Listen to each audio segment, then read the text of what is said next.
Hello, folks. I am Jillian Mason, and welcome to the Medicare for All podcast, the podcast for everyone who needs healthcare. And I'm And Benjamin Day. oh my gosh, I did the Did intro my wrong. spot for my line. Oh my God. Wow. I totally, yep. Are you For trying those to of get me out? You're trying to let me out, aren't you? apologies to all of our listeners, I did the intro wrong. And actually, that's actually a good segue because I'm a little bit stressed out right now. And maybe that's why I'm flubbing my lines that I've known for years. But yeah, he's Benjamin Day, and we are the hosts of the Medicare for All podcast. Again, a little bit stressed, which brings me to my point. Friends, I have a question for you. This is a question that Elmo has asked on Twitter. How are you doing these days, mental health wise? Yeah, it's a scary question. So sometimes, we're on the Medicare for All podcast, and we can get so busy edutaining about healthcare inequity that we forget to pause and check in and make sure we're all doing okay. What's that you say? You too are feeling a little unwell these days? Yeah, I think us too. It's an objectively terrible moment in history. We're entering life under fascism, and all the cool people and things we care about are getting disappeared or doged. And so when we win Medicare for All, we know that we're going to be able to get the mental health support we need. But in the meantime, for this special fan service episode, we've gotten us all some help. Our guest today is a licensed counselor who has agreed to give us all some advice on how to keep fighting the man and avoid crashing out in 2026. I hope everyone appreciates my use of the Gen Z term crashing out. Okay. I can see that no one on this podcast appreciates my mastery of Gen Z terms. All right. Regardless. Tristan Arian is a licensed professional counselor. She is based in San Antonio, Texas. She earned her bachelor's degree in psychology and criminal justice from the University of Massachusetts, Boston, followed by a master's in clinical mental health from Bradley University. She's a national board certified counselor. She's a certified clinical trauma professional, and she's an active member of both the American Counseling Association and the Texas Counseling Association. And she founded her private practice, Luna Therapy Solutions, in 2022. Welcome, Tristan. Hi. Hey. See how calm she is? I can see how that's a really good trait for a counselor. All right. So before we're going to get to Tristan's story in a second, but first, Ben, I'm doing an unofficial poll of everyone hosting this podcast. No. All right. So I thought we could both maybe answer the question that I posed to our audience. How are you doing these days in the brain? In between the ears. In between the ears. Well, as you know, since you've known me for a long time, I'm a frustratingly kind of level person. Yeah, you are. I'm flappable, but these are pretty insane, crazy, terrible times. Everyone around me, I feel like family, friends, everyone has responded to the moment by like doom scrolling, doom watching, doom listening at all moments of their private life. And then every interaction I have with them is them wanting to commune with me about how terrible things are and how scary things are. And can you believe this? And can you believe that? And, it's an era where like at least 2 to 3 times a week, there's going to be something new and scary. And you've almost forgotten about the last new and scary thing. Because I work in politics, I can't do it. I can't do it all day long, and I think I'm probably a bad friend and supporter of, so I just can't, I can't handle the constant like, oh, this is terrible, this is awful, and did you hear this, and what do you think about that? And I'm just like, I don't want to live politics during my working life and then also all of my private life. My coping mechanism is different. I've carefully curated all of my social media pages, especially Instagram, to only be dogs, baking, and recipes, and maybe some nature stuff. It's all like, I don't know. I would be ashamed of myself if I had done this maybe 10 years ago, but I feel like now it's relatively healthy. So that's well, where I'm at.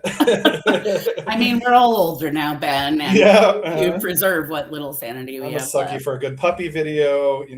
Just give me a gosh. puppy video. I'm good. And Ben is an exceptional baker too. So if you follow him on Instagram, you'll see some of his delicious creations. Just don't follow me on Instagram. Yeah. He was a baker. Yeah, don't follow him on Instagram. Never mind. You can't find him on Instagram. But a lot of people started baking during the pandemic, and I just have always respected the fact that you were baking before the pandemic, before it was cool. Yeah, and when you could actually get flour, which you couldn't get during the pandemic because of all these interlopers. Yeah. I recall that. How about you, Jillian? How are you holding it?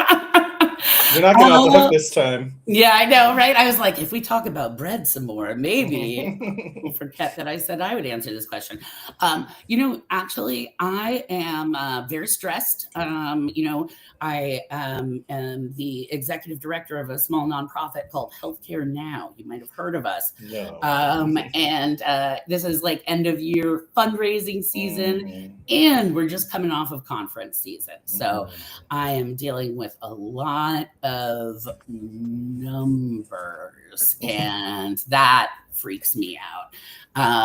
But on a very personal level, I will say that I am actually doing maybe better than I have been in years, because I was recently diagnosed with 2 conditions that it turns out have both been ruining my life.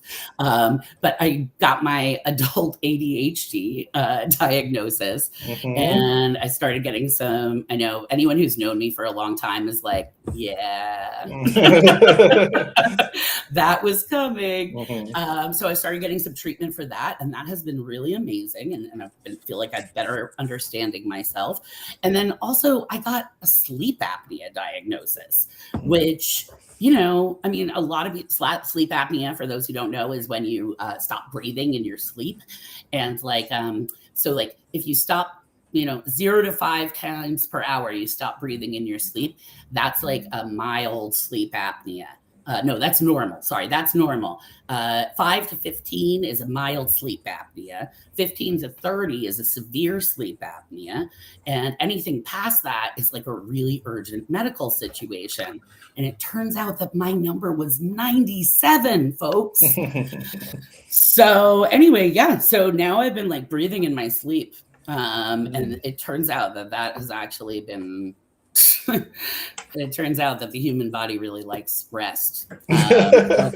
That's a lesson that I've been working with lately. But it's taken, I think both of those conditions I've probably had all my life. And so 46 years later, here I am learning about myself. I really hate that new Trump executive order that prevents people from sleeping at night and breathing properly. Yeah, I'm kidding. Everything is Trump's fault, though, even if you have this condition for your whole life. Yeah. I feel like there's like a woke joke in there somewhere, like I'm too woke. Yes, too woke to sleep. Yeah. Please drop a better joke in the comments if you're watching live. Anyway, that's enough about us. Tristan, how are you doing? Hey, honestly, probably like a lot of people listening, somewhere between exhausted, anxious, just trying to keep things going.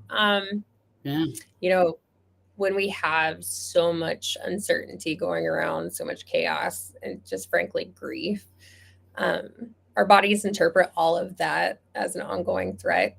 So if people are feeling overwhelmed, checked out, hypervigilant, just keep a reminder there that it's not a personal failure, that your nervous system's doing exactly what it's supposed to. Oh my gosh. All right. This is very good. This is some great wisdom, which I appreciate. And I have known Tristan now for a while because I was one of her professors at UMass Boston. So the first time I met Tristan, we were in a classroom in Boston, and we were studying popular culture and dissecting the lyrics to Insane Clown Posse songs.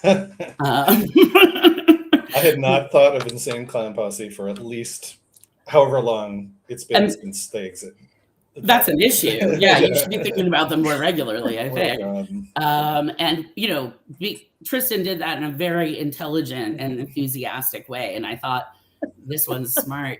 And so yeah. Anyway, but so why don't you tell the folks a little bit about yourself and how you got from ICP to these like 7 letters that you have after your name: LPC, NCC, CCTP. Yeah, it's an alphabet soup. But so Dissecting Insane Clown Posse Lyrics is honestly the most iconic origin story for becoming a trauma therapist. But I've always been drawn to understanding why people do what they do, especially in the context of trauma and systems of power. That led me to study psychology and criminal justice at UMass Boston. And that's where I really started to see how violence and inequity shape people's mental health. After finishing my master's in clinical mental health counseling at Bradley with a focus on neurocounseling, with the amazing guidance under the late Lori Russell Chapin, I knew I wanted to work directly with trauma survivors, domestic violence, LGBTQ plus clients, people living under systemic oppression.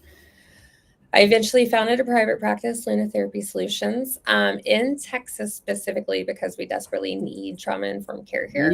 And because I believe healing work in itself is a form of resistance, especially in a political landscape that's actively destabilizing people's sense of safety. So that is such a good point, right? Like, I mean, part of the strategy, first of all, when you said you were like you were interested in like trauma survivors, I heard Trump survivors, and I was like, yeah, thank you. But yeah, I mean, that's such a good point. Part of the strategy, right, is to make people so anxious, right, to bombard folks with so much information, to get them so overloaded, right, that they feel like they can't do anything. And so, yeah, that's part of the way that we resist is actually keeping ourselves whole, right? Yeah, I'm curious to ask you before we even start with all the real questions.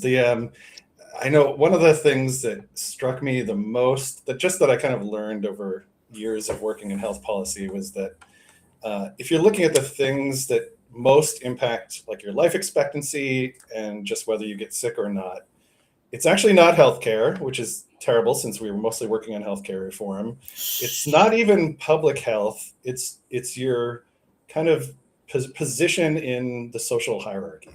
And that more equitable societies, everyone tends to live longer. And there's these famous studies called the Whitehall studies, which they looked at civil servants in the United Kingdom, and they could account for everything, right? They all had the same healthcare coverage. They could account for their smoking, drinking, personal behavior, almost everything. And the only thing that really affected their life expectancy, or not the only thing, but the main thing that affected their life expectancy and whether they got sick or not and how often and how badly, was literally where in the hierarchy they were of their job and in society. Like the manager was doing better than the assistant manager.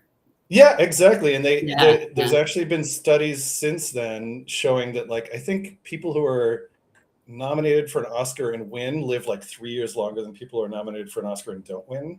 So even at the very top, hierarchy really matters. So I guess I'm curious from your perspective, because you can kind of tell that power is somehow living in your body, and it's translating into, heart health and mental health and stress and all the things that stress does to your body. I mean, how does this play out in people's lives, like in their workplaces, or I don't know, just the experience of oppression turning into like these bad health outcomes? I'm curious how you see it actually working out some of these mechanisms. But yeah, I'm like, I was like, that is a loaded question. Thank you. Yeah, sorry. No, it's okay. I think it just creates a chronic overwhelm and this feeling of not being able to get out of their situations. And so, when you're sitting there trying to navigate systemic racism or poverty on top of getting hit with multiple layers of stress. Like you just feel like there is a never ending way to pull yourself out. Mhm. So that chronic stress alone, I mean, that can really take a toll on your outlook. And probably the lack of feeling of control around your life circumstances. And yeah, I can see that. There's a book that you may be interested in. It is Man's Search for Meaning, Viktor Frankl. Oh, yeah. And Cool. that Many years ago, specifically, yeah. It's a classic. Mhm. And he discussed his time in a internment camp. And what he had noticed was when people gave up hope was when they started to die, or when they started to, succumb to their experiences. So a lot of it really is just like giving people hope, giving people that ability to feel like they can get out of those situations. Yeah, I noticed that a lot of the like kind of like therapy talk, right, revolves around the idea of being like stuck, right? And that seems to be the case, when we talk about oppression, right? There's that feeling of, again, just like a loss of control and a paralysis, right? Yeah. Jillian, I don't know if this has been your experience, but my experience with like Healthcare Now activists has been that sometimes people come into the Medicare for All movement having been like a victim of the healthcare system in kind of horrific ways, and they've been left with bills they can't afford. They should have been covered, but they weren't.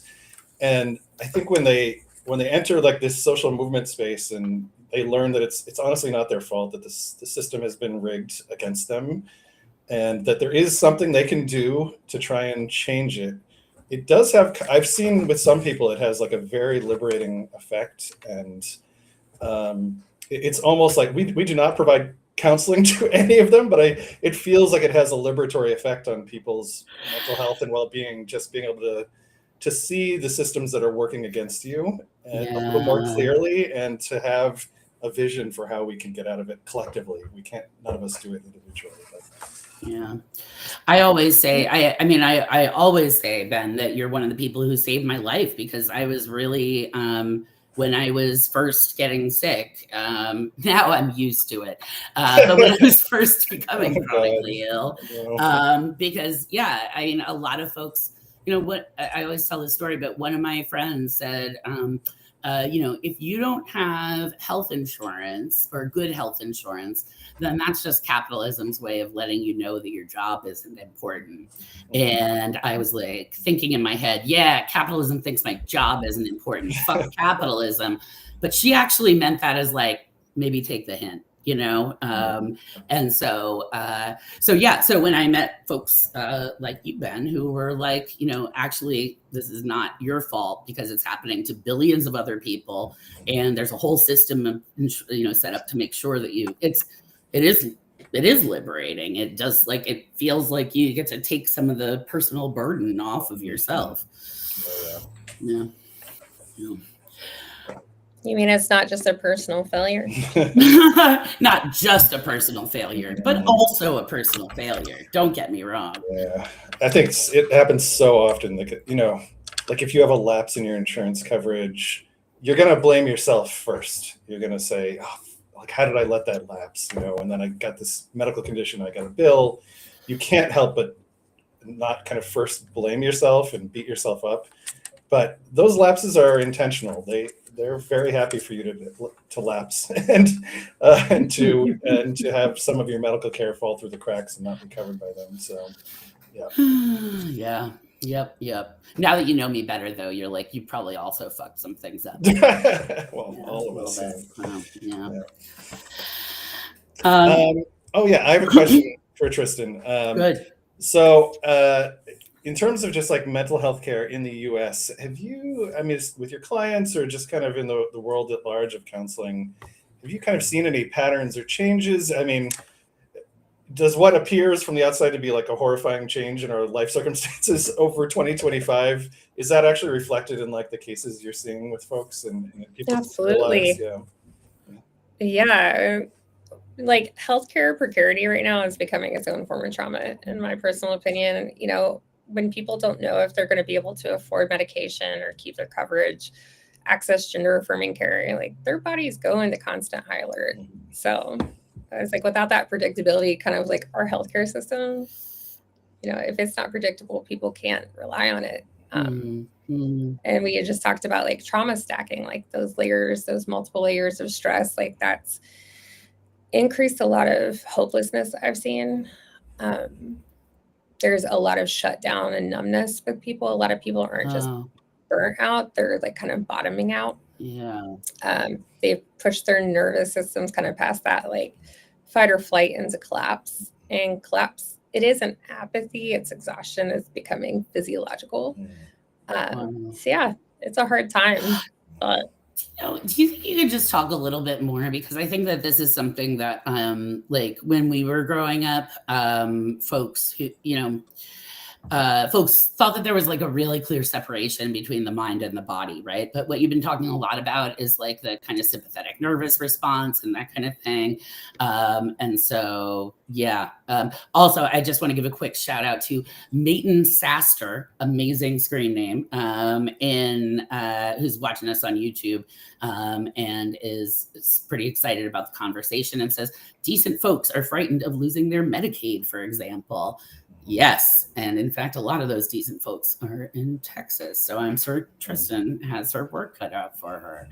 But anyway, yeah, back to the sympathetic nervous system. Tell us about how the mind-body thing works a little bit. Yeah. So one holds the other. That's the big thing is when we are so stuck in our brain of what we can change and everything, we don't really notice that our body holds on to all of this information. It stores everything from what we're experiencing. You know, it could be something as simple as like we had an experience that was adverse and we smelled cigarette smoke. So every time we smell that cigarette smoke going forward, our bodies kind of warn us that there's something bad around us. And that's just really kind of the biological mechanisms that we understand it as. If people are super interested and they want to geek out about it, like the polyvagal theory is a really exceptional one.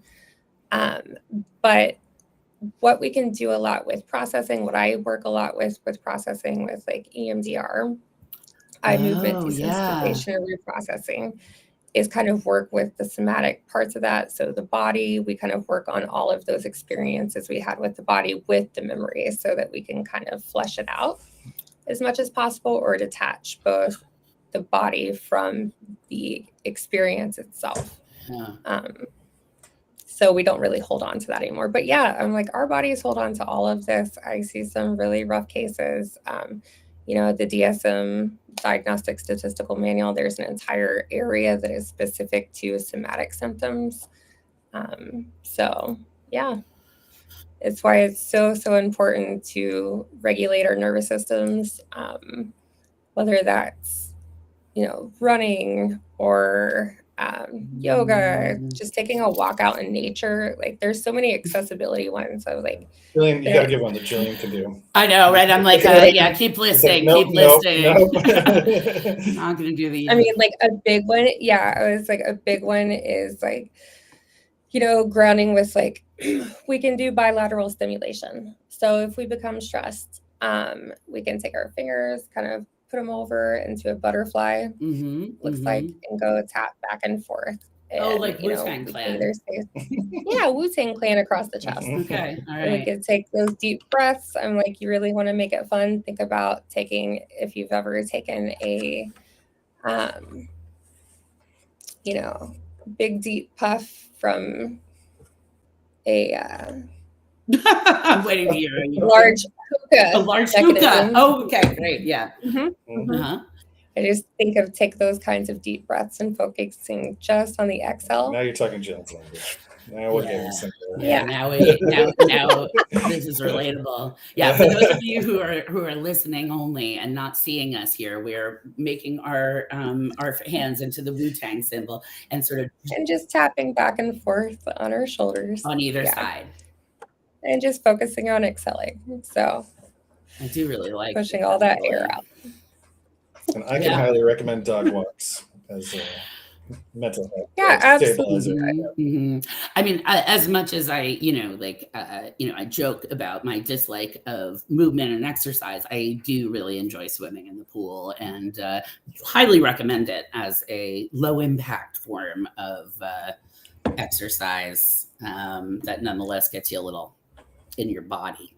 Sure of that. It's like, Yeah, so getting in our bodies. If we become super angry about something, like one of the best ways to move that is to move that anger out of our bodies and into physical motion. Because it kind of completes that circle, that cycle of, fight or flight. And we just complete the circuit. Pushing against the wall can be some really good ways to regulate that anger. So yeah, there is a massive connection. Thank you for that question. So I have a follow-up question, and this is about another solution that we hear. I'm going to put solution in quotes until you answer, and then we can take it out or put it back in. But I think we're often told just not to think or worry so much about the things, especially that we can't control. Classic Alcoholics Anonymous quote type thing, just let go the things you can't control. But we are in a social justice movement, and that's kind of our gig, right? The whole point is we're trying to do these huge systemic reforms that are, they're not totally out of our control, but they're largely out of our control as individuals. So how do we get that control back from politicians? And what advice would you give to people who do have this justice orientation like you do? And is this good or bad advice to set aside the things that you can't change, so to speak? Just like disassociate when Right, you hear yes. Trump's name. Yeah. I'm like, yeah. I'm like, that is absolutely, like, we can care. Like, it's important to recognize, like, yeah, we can absolutely care. It's important to care. Some things I don't disagree with, like, that entirely of like letting go of some things we can't control. Like, I can't control if someone's giving me dirty looks. I can control my reactions, my responses. I can't control if they're passing bills that, are completely threatening my way of life. However, what I can control is my reaction to that, my response. So I think that's a lot of it when we think of that locus of control. So with that being said, like, I do have this kind of 3 pillars of emotional sustainability in these situations. I love it when we can count the answers. Yes, go. I try to make it super easy. There's 3 R's. It's like 3 pillars, 3 R's. So regulation, restoration, relationship. And if you think about it, it's just like kind of a nervous system hygiene for surviving that kind of dystopian moments. So knowing when to take a break. It's regulation isn't about checking out. It's about giving your brain enough oxygen to kind of actually participate in the movement. We can only fill up, as generic as it is, we can only fill up from cups that are full. So Yeah. I can't help you if I don't have my own oxygen mask on. Yeah. We were just, I'm sorry, I apologize for interrupting you, but, I have ADHD. I'm sorry. I just got diagnosed, so I feel like I get to use that as an excuse for like. You get this card for another like 30 years. I mean, I think for like 6 months at least. I've set myself a limit. What I was going to say is that, now I've forgotten. So why don't you please continue? ADHD. I knew it. Boom. So some things with regulation might look like grounding before opening our political news. So really sitting there, taking those, focusing on those exhales, doing that bilateral stimulation, setting a schedule for doom scrolling instead of all day exposure. So I'm going to be intentional about when I'm looking at the news. I'm not going to do that first thing in the morning. I'm going to give myself 30 minutes to wake up and sort of get orientated to the day. I'm also not going to do it before bed because bed should be sacred. Sex and sleep only. Okay. That's a hard one. Yeah. That's Yeah, a hard that's one tough. for folks. That's tough. But noticing, when checking in with our bodies, seeing like, okay, I'm getting anxious, I'm getting nervous, I'm going to take 60 seconds to breathe for a moment. Sensory grounding. I'm going to go walk out and just notice where I am. I'm going to ask myself things like, am I safe right now? Okay. Just allowing myself to have that information can be a lot. Yeah. Let's see, I'm trying to think of some other good ones. For the second pillar, that one's restoration. So refilling the tank so you don't collapse. Restoration's more is like not collapsing at the couch. It's, collapses your nervous system giving up. So restoration's intentionally putting that energy back in. We're kind of filling our batteries back up. So a lot of this work can be super heavy on us on the day-to-day. Ben was talking about it earlier, is like I get kind of bombarded with all this information from everyone, and they kind of want to use me to sound off or to kind of process what they're experiencing, and it's just a lot. Yeah. And it's so like, yes, exactly what you said, Ben. Like, I don't have the space for that. I don't have the capacity for that. And finding these little niche things that make you happy is so important. So even if you don't have time for baking per se, or like you're not good at baking like me, listening to like one song that makes you happy, or drinking a warm drink and just kind of like savoring that, walking out in the sunlight for a second, kind of looking around, seeing like, okay, this is where I'm at in this world. It's intentionally resting. It's sensory grounding. So putting yourself in nice soft blankets, taking a nice warm shower, cozy blankets, having meaningful rituals. So you could like light a candle to close the day, or, doodling, singing, crafting, just celebrating one small win. Yeah. Especially when, go ahead. Are people good at actually doing that? I just like, I was raised in a culture of shame and self-loathing, so it's hard for me to relate to this. So I mean, people are kind of bad at loving themselves and taking care of themselves. Yeah. So sometimes it can be really hard. So you have to like teach people how to do that, right? Yeah, sometimes. Sometimes it is as simple as like letting people know their worth is, these self-care can look like, okay, I tell myself that I'm worthy enough to take a shower right now because I could be focusing that time on something else. Yeah. Okay, I want to come back to that shower thing because that fascinates me. But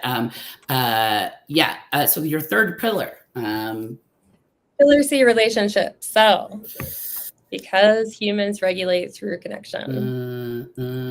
Yeah, burnout's really a solo failure. It's more about the relational one. So when systems are unpredictable, people need predictable relationships at the very least. So if we can use co-regulation as a biological resilience tool, we should. So capacity check-ins, things that Ben needs to work on. Oh, I'm ready. You have such even though I'm not Ben's therapist. You have such a therapist-y chair, and you're sitting in it. I see glimpses of a leather couch in the background, and I'm visually, I'm ready. So, doing some capacity check-ins, things like, are you at a green, a yellow, or a red? Or, just checking in with our people to be like, hey, if you were a battery level, where would you be at right now? 0 to 100. So if someone's going to say like, I'm at a 20, like I may not dump a lot on them.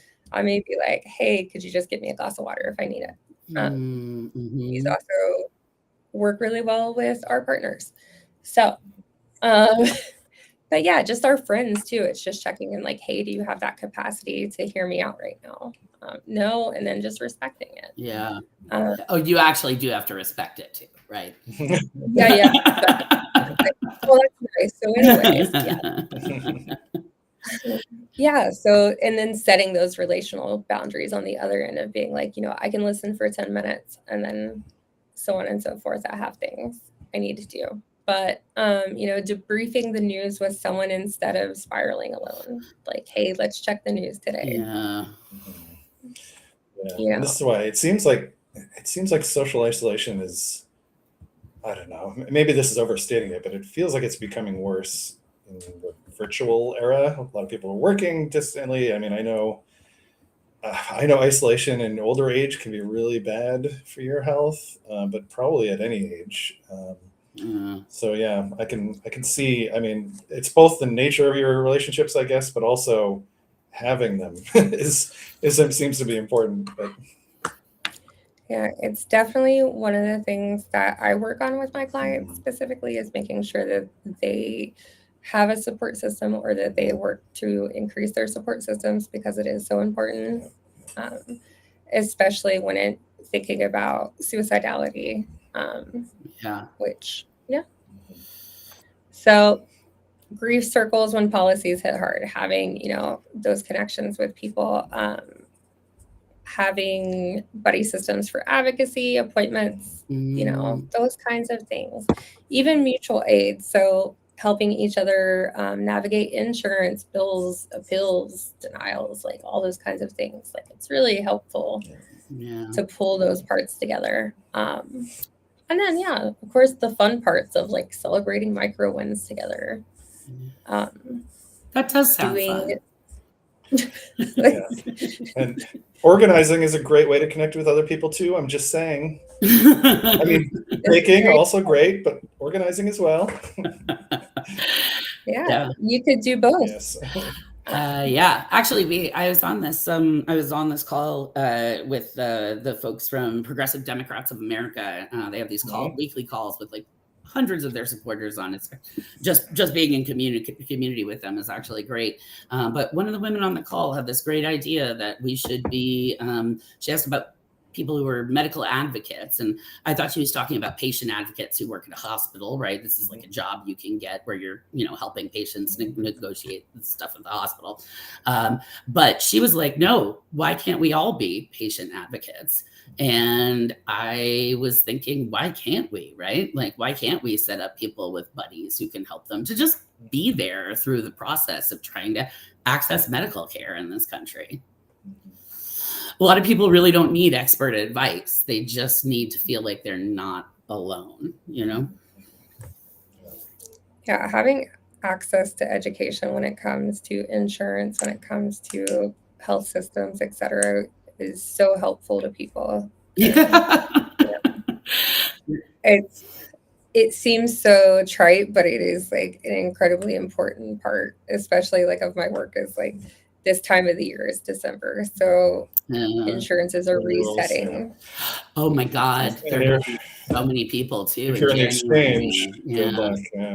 Jeez. Oh God, I'm on an exchange plan, aren't I? Are your premiums going to double? I have a feeling they might. Yeah, that's going to be fantastic. Please donate to healthcare now so I can pay for my insurance in the coming year.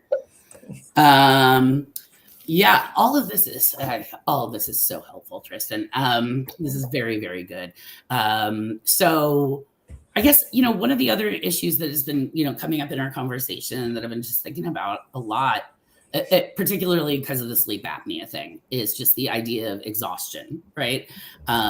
So I wasn't sleeping for like at least 10 or 15 years, right? And probably more, right? And so I was basically like choking in my sleep. I'm not getting any rest. And I could see the effects that was having on my body, everything from, it activates like cortisol so that you're like, you're more likely to gain weight, and I was having trouble moving and walking and just having constant chronic pain, waking up with headaches and all of that kind of stuff. It's like, I kind of just never realized just how important sleep and rest is to actually making your whole body function, as well as your mind. And so I just been thinking so much about how tired people are lately, and like, what do we do about that? Like, how do we deal with the fact that we're really tired and it's like there's not much sleep ahead, right? And then how do we try to work in a different way, like in our everyday lives, so that we're not left with these huge deficits,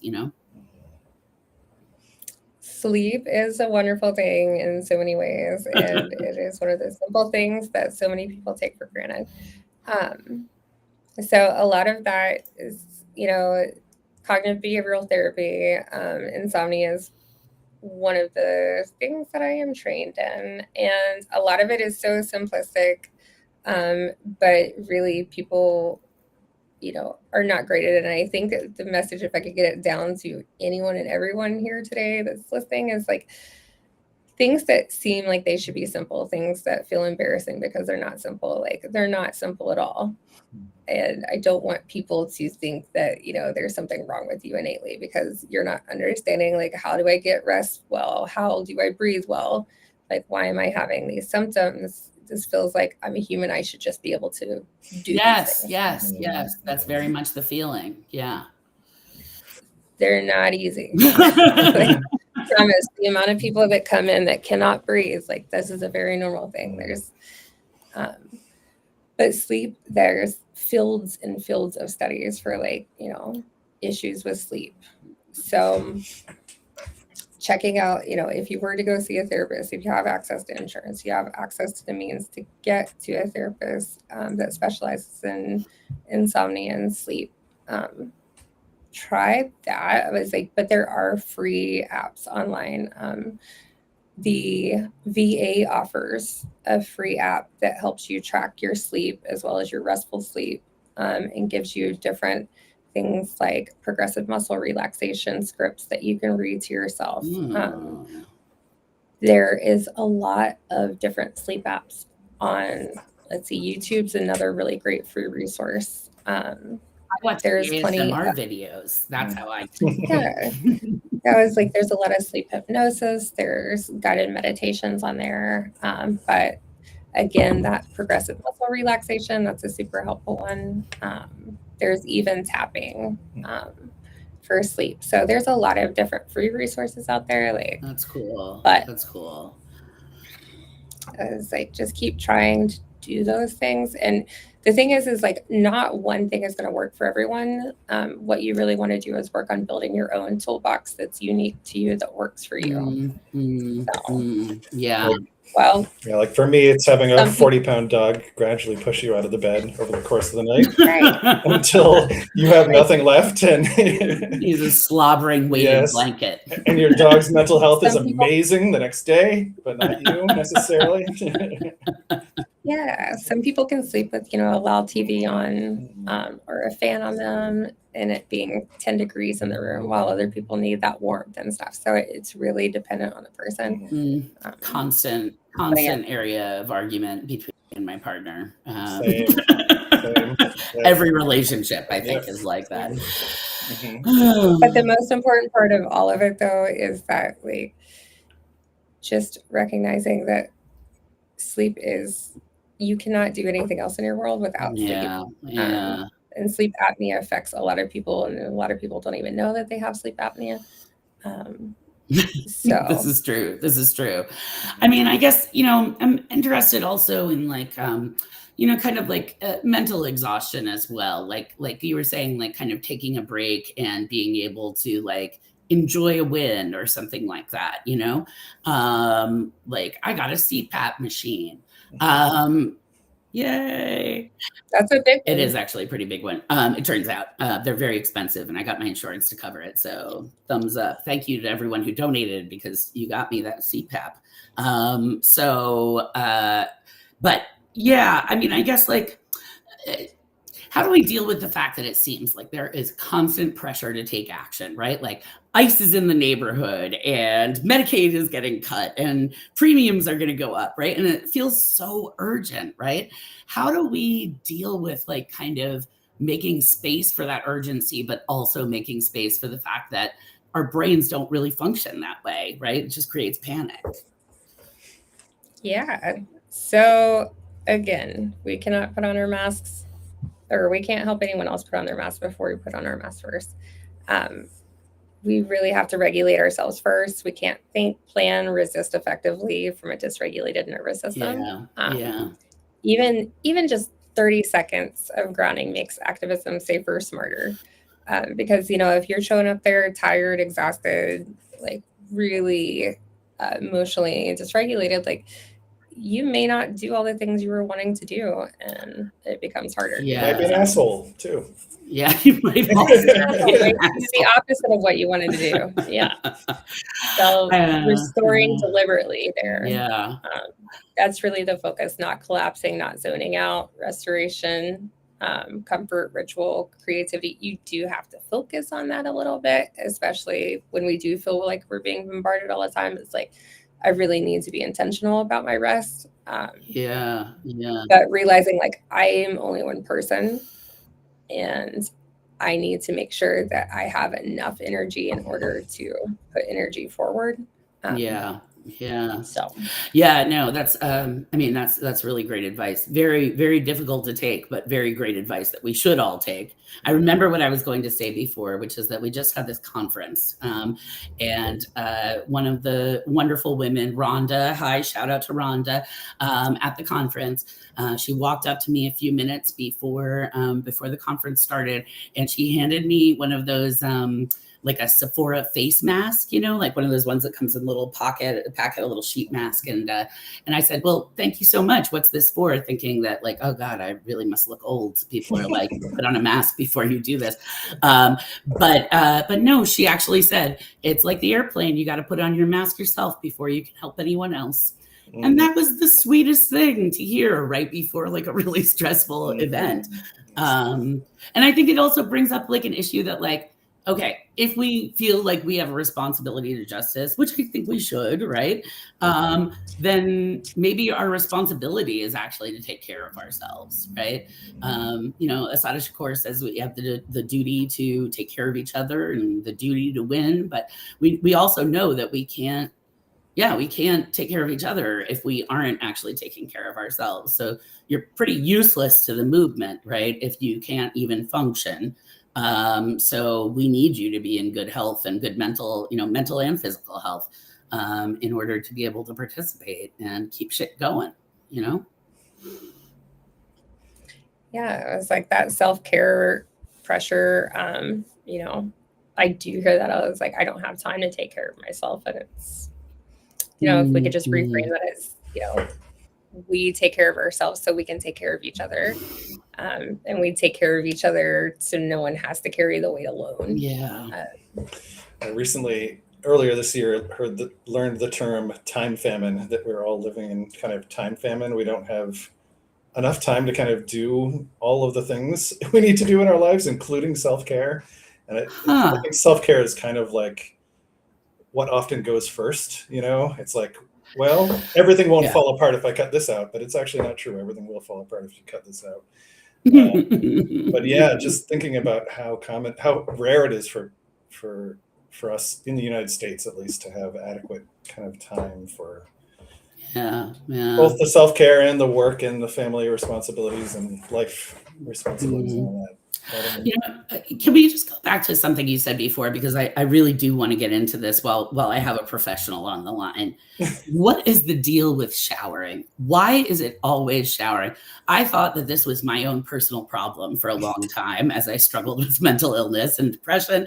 I was like, why is it that I can't take a shower? But then, of course, TikTok comes along. I'm myself pre-TikTok. My mental illness dates back to before TikTok.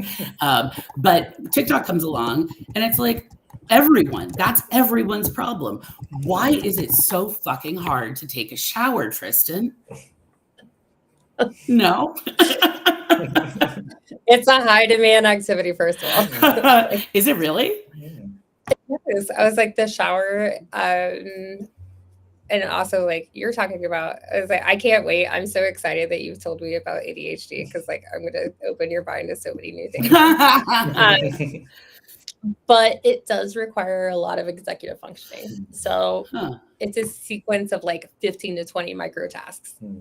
So even without potential like sensory differences, showering, it's not one action. It's that, if we think about it, we have to decide to shower, we have to stand up, we have to gather towels, clothes, turn on the water, adjust the temperature, undress, sleep in the water, or step into the water, not sleep into it. Wash hair, body, face, dry off, put on clothes, clean up. Yeah. That's a lot. So Yeah. each one is requiring motivation, planning, initiation, and follow through. But why do we all commonly dread that one particular set of tasks? I mean, if you're struggling with anything in your life in that moment, if we're dealing with shutdown mode, if transitions, etc., like we're trying to keep things predictable. That's not predictable. I see. Yeah. Okay, that makes a lot of sense. Yeah. But yeah, you're taking in that sensory overload too. So loud noises, bright lights, strong smells, water pressure, temperature changes, the feeling of stuff on our skin. Yeah. I see a shower episode in our future. Yeah. Oh, we can be like those Twitch streamers who like stream in the hot tub or whatever, except I'll like stream live from the shower. That's cool. People would watch that. I was like, awesome. Yeah, no, you continue. I was like, when someone's system's like super overloaded, our brains are just going to prioritize survival tasks, not maintenance tasks. Yeah. So. I mean, that's kind of like, in a lot of ways, that's a metaphor, right, for what we deal with, right? And that's, folks in the movement in particular, right? Folks who are working with, depleted resources, who have already been screwed out of that, and then are looking to confront injustice. And it's, as like you said, no pouring out of empty cups. God, that's such a therapist thing to say. I try not to. Oh man, I do also want to give some more shout outs to our friends on YouTube. Mayton Saster says, yes, please tell these folks to get therapy before coming to activist meetings. And because it's a huge problem. Yes. Fair. And also our friend Torrential Rage is watching, and I assume Torrential Rage, I don't really know a lot about you except your screen handle and your whatever, I'm doing old person things now, your YouTube name. And I just assume that you have an anger management issue. I'm glad that you were able to join us. Thank you for listening. Yeah. But yeah, this is all so fascinating, but I know we have to wrap up here. Ben, did you want to drive it home for us? Okay, yeah, I was going to say, are you wrapping up? Am I wrapping up? All right. Well, I guess we have to start by thanking Tristan. We can let the healing begin now, at long last. But I also want to thank the podcast team. Oh, no. I thought you were, yeah. Episode. Well, Yes. I'm sorry. Ben and I haven't done this in a minute. We just had one other question for you, Tristan, which is just very quickly, we wanted to know if we had Medicare for all, which would mean that people would have more access to mental health care. How would your life be different if people had more access to mental health care? Okay, so long story short, I think people would come to therapy earlier, not only when they're in crisis. They'd stay long enough to achieve more recovery, and they'd have access to specialist medication, medical follow-up, all the things that make emotional healing possible. My job wouldn't be to help people survive the next denial letter. It would be more helping them build lives they want to live. So yes. Wow. That is a beautiful idea. And I think we should all just fight like hell until we get there. That is super awesome. So before Ben stole my thunder. Thank you so much to Tristan. And then I'd also like to thank the podcast team, most especially our audio editor, Craig Stanton, who hopefully will be able to edit out all the times that I've interrupted people. Thank you, Craig, for making us look super smart. Fine. Making me look smarter than I am. Fine. Everyone, remember to like, subscribe, comment, and share with your friends. This podcast is, of course, a project of Healthcare Now Education Fund, and you can support the pod and take a little bit of fundraising work off my shoulders by going to www.healthcare-now.org and clicking on the donate tab to send us some love. Tristan, thank you so much for being with us. Ben, Thank you for having me. thanks whatever. thanks for putting up with me for another year. The square on the end of the screen. Aw, I love you so much.